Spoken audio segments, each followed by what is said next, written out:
Assalamualaikum warahmatullahi wabarakatuh. Alhamdulillah wassalatu wassalamu rasulillah ma ba'du.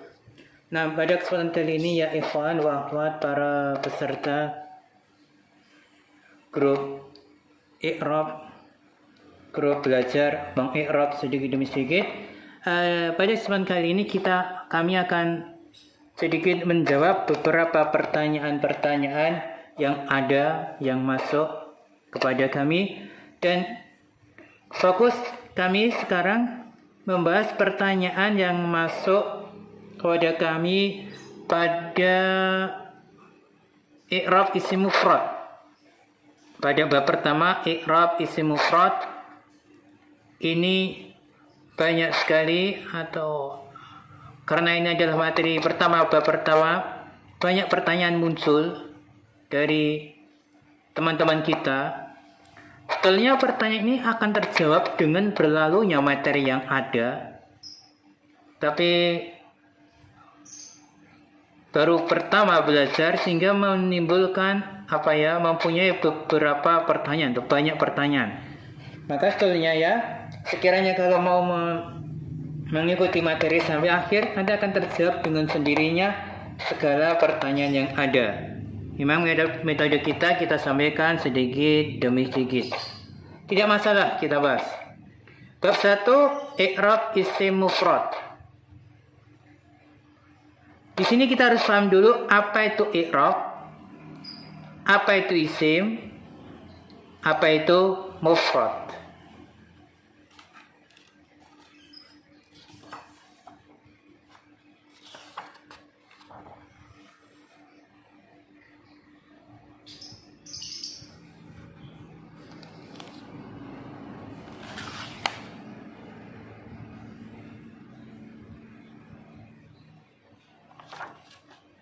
Nah, harus paham dulu apa itu i'rab, apa itu isim, atau apa itu mufrad.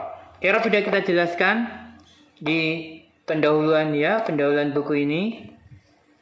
Mudahnya i'rab itu adalah perubahan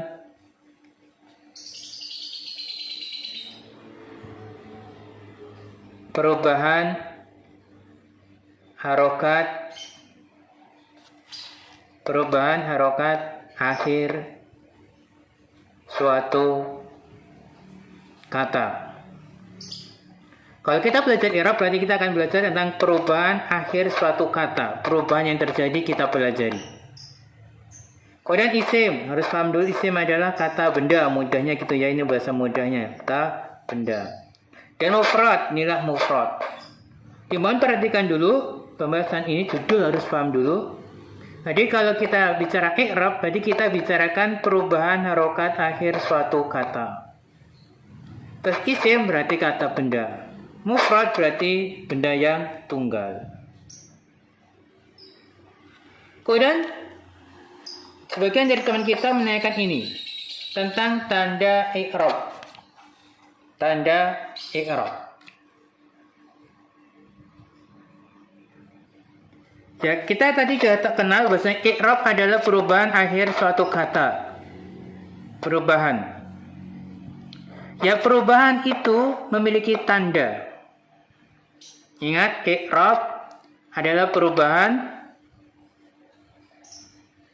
harokat akhir suatu kata. Ya, perubahan ini memiliki tanda. Terkhusus kalau kita bicara isim mufrad, maka inilah tandanya. Maka kita bicara i'rab atau perubahan harokat akhir suatu kata, katanya kata yang mufrad, yang tunggal, itu tandanya ada 3, marfu. Ada 3 tanda, marfu, mansub, majrur. Ketiganya ini istilah untuk sebuah tanda, nama tanda gitu mudahnya. Nama tanda perubahan akhir suatu kata. Nama, istilah untuk perubahan akhir suatu kata. Misalnya kalau isim mufrad, kapan dikatakan marfu? Lihat, apabila huruf terakhir di dhamma. Berarti kalau isim mufrad huruf terakhirnya di dhamma, maka dia marfu. Tandanya marfu. Dia marfu. Dia isimnya isim marfu. Isim mufrad dia marfu.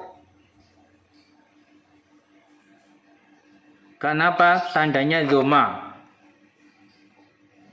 Kemudian mansub. Kapan dikatakan mansub? Apabila punya tanda fathah. Majrur. Kapan majrur? Ketika kasroh. Ini ketika apa? Isim mufrad.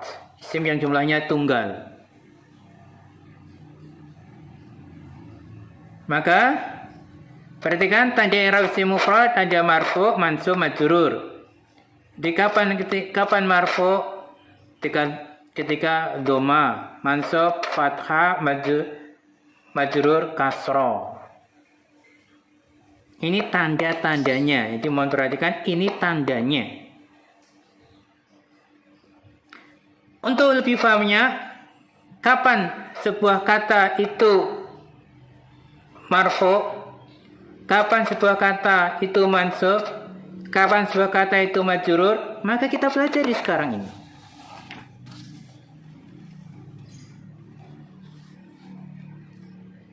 Lihat di sini.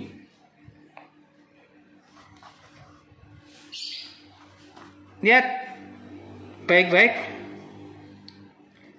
Al-kitabu jadidun. Al-kitabu dia mubtada, dia marfu. Berarti setiap mubtada pasti marfu. Berarti kalau sebagai mubtada maka marfu. Kalau sebagai mubtada maka marfu.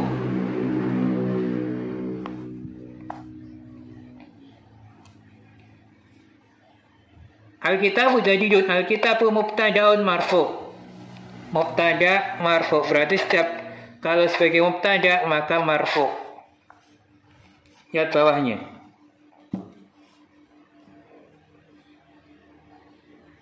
Muhammadun talibun. Talibun khobar mubtada marfu. Khobar mubtada marfu. Berarti kalau sebagai khobar maka marfu.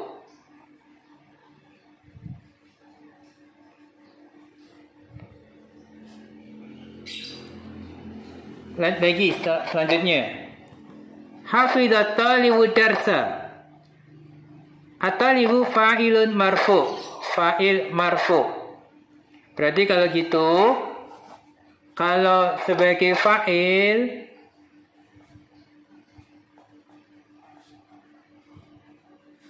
maka marfu.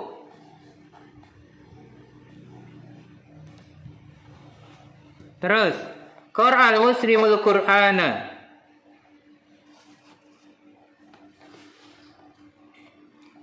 Al-Qur'ana maf'ulun bih mansubun. Maf'ulun bih mansubun.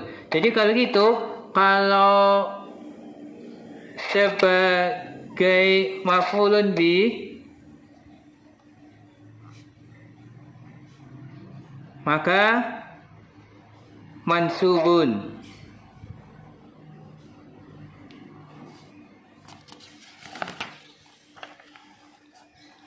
Terus yaqra'ul muslimul Qur'ana fil masjidi.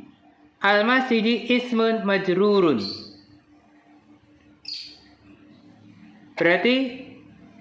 Perhatikan ismun majrurun.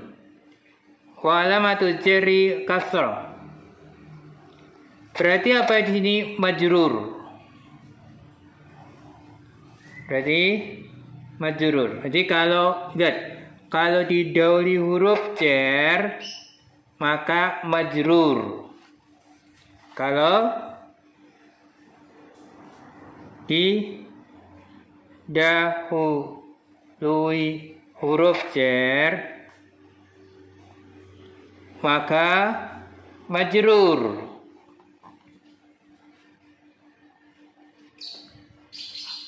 Gimana? Terjawab ya? Jadi kalau kita ingin mengetahui kapan isim mufrad marfu, kapan isim mufrad mansub, kapan isim mufrad majrur, tadi perhatikan baik-baik. Berarti marfu ketika apa? Sebagai mubtada, khobar, fa'il, mesti marfu. Mansub, maf'ulun bi, majrur, didahului huruf jar. Ini hanya sebagian ya, di sana masih ada isim marfu selain sebagai mubtada, khobar, fa'il, masih ada lagi. Ini belum kita sebutkan. Mansub masih ada lagi, selain maf'ul bi masih ada lagi yang mansub. Majrur juga ada nanti ya. Nah, jadi mudah gitu. Jadi mudahnya kapan marfu? Ya ini ketika mubtada, khobar, fa'il. Nanti ada lagi kita bahas di kesempatan yang lain. Mansub juga demikian. Mansub sebagai maf'ulun bi, dan juga ada yang lain lagi, majrur tidak huruf jar. Makanya kalau gitu kita harus paham apa itu mubtada, apa itu khobar, apa itu fa'il, apa itu maf'ulun bi, apa itu huruf jar gitu. Maka di sini dijelaskan.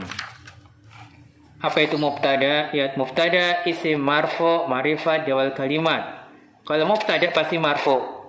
Kalau isim mufrad berarti nanti di dhamma. Marfu dengan tanda apa? Dhamma. Kemudian khobar. Kalau sebagai khobar berarti juga marfu. Khobar juga marfu. Khobar penyempurna makna mubtada, sebagai khobar marfu. Dia isim mufrad tandanya dengan dhamma. Sebagai fa'il juga demikian. Marfu, sebagai fa'il juga marfu. Kalau sebagai fa'il maka dia marfu. Terus kalau dia isim mufrad, marfu'nya dengan dhamma. Kalau maf'ulun bi mansub ya. Kalau maf'ulun bi maka dia mansub. Kalau maf'ulun bi-nya isim mufrad maka dengan fathah. Kemudian bidal jar maka dia majrur. Kalau berupa isim mufrad maka jarnya tandanya dengan kasrah. Difahami dulu. Ini baik-baik ya. Jadi mohon perhatikan banyak muncul pertanyaan apa itu marfu, mansub, majrur. Ingat dia itu tanda. Ingat dia istilah untuk tanda i'rab. Kemudian kalau dia isim mufrad marfu dikatakan marfu dengan tanda dhamma huruf terakhirnya. Dikatakan mansub dengan tanda fathah. Dikatakan majrur dengan tanda kasrah. Kemudian kalau muncul pertanyaan lagi tentang isim mufrad. Kapan dikatakan sebuah isim itu mufrad? Maka jawabannya pada dasarnya isim itu mufrad atau tunggal. Hukum asalnya isim itu mufrad atau tunggal. Dia berubah jadi yang tidak tunggal, jadi 2, 3, dan seterusnya. Nanti ada cirinya. Hukum asalnya segala sesuatu itu adalah satu. Hukum asalnya segala sesuatu itu satu, kemudian berkembang jadi banyak gitu ya. Jadi isim juga demikian, asalnya dia mufrad tunggal. Ketika tidak mengalami perubahan, maka tetap tunggal. Kapan jadi 2? Nanti akan ada penjelasan kapan jadi 2, cirinya apa, kapan 3, cirinya apa, akan ada. Jadi hukum asalnya adalah mufrad.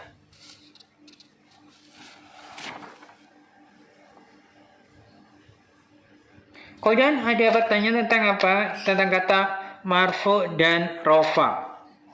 Ini hanya istilah saja, intinya sama aja. Intinya sama aja. Marfu sama rofa itu intinya sama aja. Demikian juga mansub sama nasab. Intinya sama aja. Demikian juga majrur dengan jar. Intinya sama aja. Hanya kalau kita belajar menjelaskan tentang i'rab seperti ini, maka kalau kita bilang tanda, maka tandanya kita ucapkan tanda rofa dengan tanda rofa, tanda nasab, tanda jar gitu. Hanya untuk dalam kalimat aja, kalimat pengucapan. Mubtada marfu, dia marfu. Terus ketika kita membicarakan tanda, maka kata marfu dirubah ke rofa. Dan tanda rofanya sama aja dengan marfu, tanda marfu. Tetapi lebih tepatnya kita mengucapkan tanda rofanya. Kemudian tanda nasabnya, maf'ul bih mansub, tanda nasabnya, ya nasab ini ya mansub sama aja. Tapi dalam pengucapan kalimat mengi'rab dirubah ke nasab, mansub berubah ke nasab. Kemudian majrur dirubah ke jar, sama aja ya. Tapi dalam pengucapan saja, dalam kita mengi'rab tanda jar, bukan tanda majrur, tanda jar. Jar ini juga dari kata majrur, ya. Nah, jadi mohon perhatikan baik-baik tentang apa tadi, mubtada itu apa, khobar apa, maf'ulun bih itu apa, agar bisa menentukan dia itu marfu atau mansub atau majrur. Mungkin ini dulu ya. Bagi yang memiliki pertanyaan bisa ditanyakan lagi di kolom komentar di YouTube kami. Jadi materi ini ada di YouTube. Sampaikan pertanyaan yang belum difahami di YouTube, mudah-mudahan nanti bisa kita jelaskan di situ. Sekian wal alam bisawab. Assalamualaikum warahmatullahi wabarakatuh.